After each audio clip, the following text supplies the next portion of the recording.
ഓ എൻ്റെ ഈശോയെ, ഞങ്ങളുടെ പാപങ്ങൾ ക്ഷമിക്കണമേ. നരകാഗ്നിയിൽ നിന്ന് ഞങ്ങളെ രക്ഷിക്കണമേ. എല്ലാ ആത്മാക്കളെയും, പ്രത്യേകിച്ച് അങ്ങേ സഹായം കൂടുതൽ ആവശ്യമുള്ളവരെയും സ്വർഗത്തിലേക്ക് ആനയിക്കണമേ. ആമേൻ. സർവശക്തനായ പിതാവും ആകാശത്തിൻ്റെയും ഭൂമിയുടെയും സൃഷ്ടാവുമായ ദൈവത്തിൽ ഞാൻ വിശ്വസിക്കുന്നു. അവിടുത്തെ ഏകപുത്രനും കർത്താവുമായ ഈശോ മിശിഹായിൽ ഞാൻ വിശ്വസിക്കുന്നു. ഈ പുത്രൻ പരിശുദ്ധാത്മാവിനാൽ ഗർഭസ്ഥനായി കന്യകാമറിയത്തിൽ നിന്ന് പിറന്ന് പന്തിയോസ് പീലാത്തിയോസിൻ്റെ കാലത്ത് പീഡകൾ സഹിച്ച് കുരിശിൽ തറയ്ക്കപ്പെട്ടു മരിച്ചടക്കപ്പെട്ടു. പാതാളത്തിലിറങ്ങി മരിച്ചവരുടെ ഇടയിൽ നിന്നും മൂന്നാം നാൾ ഉയർത്ത് സ്വർഗത്തിലേക്ക് എഴുന്നള്ളി. അവിടെ നിന്ന് ജീവിച്ചിരിക്കുന്നവരെയും മരിച്ചവരെയും വിധിക്കുവാൻ വരുമെന്ന് ഞാൻ വിശ്വസിക്കുന്നു. വിശുദ്ധ കത്തോലിക്കാ സഭയിലും പുണ്യവാന്മാരുടെ ഐക്യത്തിലും പാപങ്ങളുടെ മോചനത്തിലും നിത്യമായ ചൈതന്യത്തിലും ഞാൻ വിശ്വസിക്കുന്നു. പരിശുദ്ധ മാതാവേ,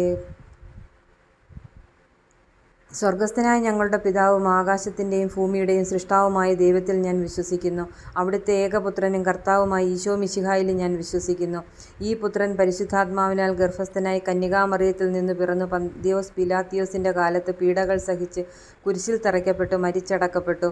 പാതാളത്തിലിറങ്ങി മരിച്ചവരുടെ ഇടയിൽ നിന്ന് മൂന്നാം നാൾ ഉയർത്ത് സ്വർഗത്തിലേക്ക് എഴുന്നള്ളി. അവിടെ നിന്ന് ജീവിച്ചിരിക്കുന്നവരെയും മരിച്ചവരെയും വിധിക്കുവാൻ വരുമെന്ന് ഞാൻ വിശ്വസിക്കുന്നു. ആമേൻ. നന്മ നിറഞ്ഞ മറിയമേ സ്വസ്തി, കർത്താവ് അങ്ങയോടുകൂടെ സ്ത്രീകളിൽ അങ്ങ് അനുഗ്രഹിക്കപ്പെട്ടവളാകുന്നു. അങ്ങയുടെ ഉദരത്തിൻ ഫലമായി ഈശോ അനുഗ്രഹിക്കപ്പെട്ടവനാകുന്നു. പരിശുദ്ധ മറിയമേ, തമ്പുരാൻ്റെ അമ്മേ, പാപികളായ ഞങ്ങൾക്ക് വേണ്ടി ഇപ്പോഴും പ്രാർത്ഥിക്കണമേ.